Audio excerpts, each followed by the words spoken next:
માયા ચામુંડા અમારા ગરીબના ઝૂંપડે કેદી મારી ખમા કેવા આવશે?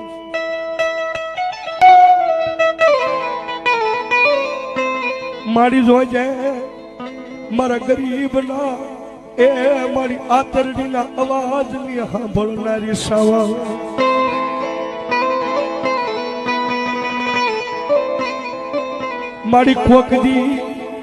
મારી કોકદી તન મારા ગરીબનું ઝૂંપડું મારી વાલું લાગ્યું હોય તો મારી આવજે મારી સામુંડા દે મારી દુનિયાની મારી પાસે ધંધા કરવા તો મારી જાવી છે બધું પણ મારી આની આ પરિસ્થિતિ રહેવાની છે આની આ ગરીબાઈ મારી જોવાની છે કારણ કે સાહેબ અંતરનો અવાજ થાય ને લાંબીનો અવાજ થાય ને પછી આપણા બાપ દાદાની માતા હોય ને એ એક વખત સાંભળે ભણી